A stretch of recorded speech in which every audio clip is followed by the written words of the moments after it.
تو اب موسیٰ علیہ السلام نے جواب دیا، قال فعلتها اذا وانا من الضالین، فرمایا کہ میں نے وہ کام کیا جب کہ مجھے راہ کی خبر نہیں تھی،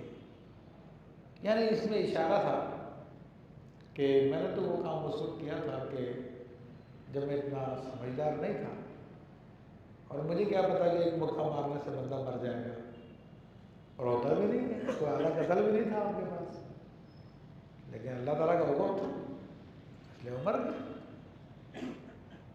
تو اب یہاں سے علماء جو ایک مسئلہ نکالتے ہیں کہ اگر کافر کوئی نیک کام کرے، آپ پر کوئی نیکی کرے، تو کیا اس کی نیکی کا آپ انکار کریں گے؟ تو حکم تو یہی ہے کہ غیر مسلم بھی اگر کوئی نیکی آپ کے ساتھ کرے تو اس کو اچھائی کے ساتھ بدلا دیں، یہ نہیں کہ جو کافر ہے اس کا کوئی اعتبار نہیں ہے اور چھوڑو اس کو، تو جتنی بھلائی اس نے کی آپ دنیا میں اس کا بدلہ دے دیں اس کو، اور اس سے روایتوں سے ثابت ہی ہے۔ تو بہرحال موسیٰ علیہ السلام نے بتا دیا کہ میں تمہاری ناشکری کرنے کا مسئلہ نہیں ہے یہ، تو جو ہوا وہ تو انجانے میں ہوا، اس وقت تو مجھے اس کے بارے میں اندازہ نہیں تھا کہ ایک بندہ مر جائے گا۔ فَفَرَرْتُ مِنْكُمْ لِمَا خِفْتُكُمْ، تو پھر میں تمہارے یہاں سے نکل گیا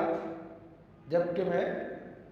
تم سے ڈر گیا تھا، تم لوگوں سے کہ تم مجھے قتل کرو گے۔ جب میں ڈر گیا چلا گیا تھا تو یہاں سے فَوَهَبَ لِي رَبِّي حُكْمًا وَجَعَلَنِي مِنَ الْمُرْسَلِينَ، تو میرے رب نے مجھے حکم عطا فرمایا اور مجھے پیغمبروں میں سے کر دیا۔ تو اب یہ پھر بات کی تو بہت تفصیل ہے، اب یہاں سے پھر حضرت مدین گئے شعیب علیہ السلام کی خدمت میں، وہ بھی اللہ کے نبی تھے، پھر ان کے یہاں پر وہ بوڑھے ہو چکے تھے،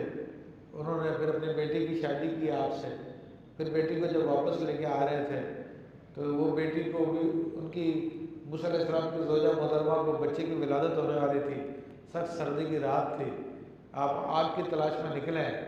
تو وہاں سے پھر آپ پر جو ہے وحی ظاہر ہو گئی، وحی نازل ہوئی آپ پر، اللہ نے آپ سے کلام فرمایا۔ تو یہ فرمایا کہ میرے رب نے مجھے حکم عطا فرمایا، حکم سے کیا مراد ہے؟ علم و حکمت، علم و دانش، اور مجھے اپنا پھر نبی بھی بنایا، وَجَعَلَنِي مِنَ الْمُرْسَلِينَ، مجھے رسولوں میں سے کر دیا۔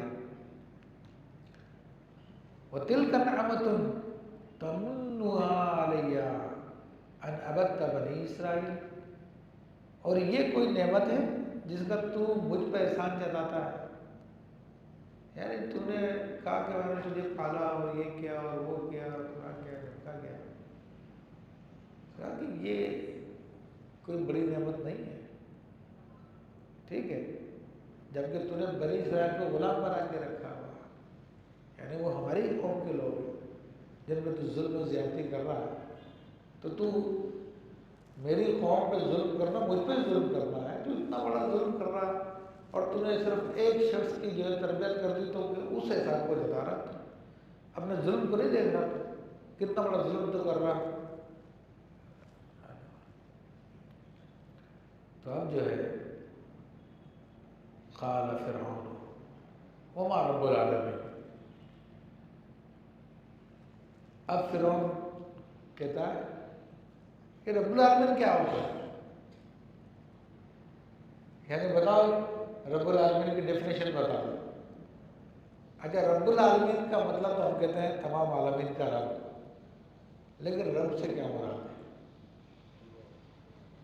ہم اس کو رب کو ہمارے یہاں پر الہ کے معنی میں لیتے ہیں، معبود کے معنی میں لیتے ہیں، اگر کوئی کسی کو سجدہ کرے تو ہم کہتے ہیں اس کو رب بنا لیا، لیکن رب کا جو لفظی معنی ہوتا ہے پرورش کرنا، پالنا پوسنا، تو اللہ تبارک و تعالیٰ تمام عالمین کا رب ہے، یعنی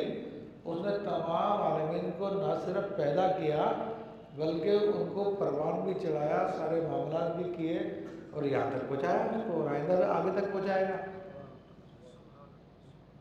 تو کہتا ہے یہ رب العالمین عالمین کو پرورش کرنے والا کون ہے؟ کون ہوتا ہے؟ اس کی ڈیفینیشن بتاؤ۔ اچھا، علمی اعتبار سے جب کسی چیز کی ڈیفینیشن بیان کی جاتی ہے تو جو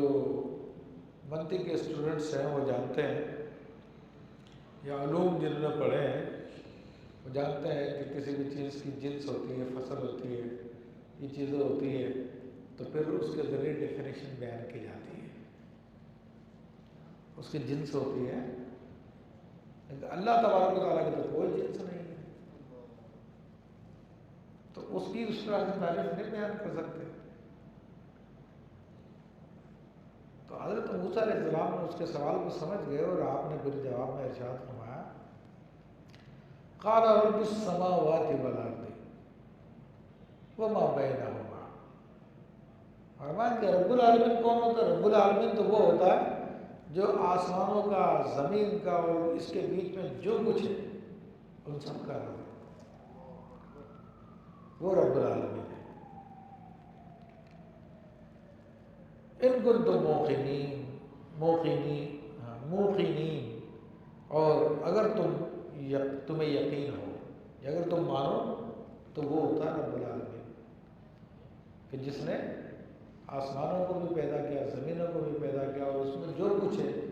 چرند پرند، حیوانات، بہائم، جو کچھ ہے۔ اچھا، فرعون خدائی کا دعویٰ تو کرتا تھا، لیکن اس کو بھی پتا تھا کہ میری جتنی چلتی ہے وہ مصر کے ایریا میں چلتی ہے، اور یہ وہ جانتا تھا کہ دنیا میں اور جگہیں بھی ہیں اور بھی معاملات ہیں۔ اب موسیٰ علیہ السلام نے جو رب العالمین کی ڈیفینیشن بیان کی تو پریشان ہو گیا کہ میری تو پھر کوئی حیثیت ہی نہیں رہی اس معاملے میں، یہ تو اتنی بڑی بات کر دی کہ میں کہاں سے مقابلہ کروں۔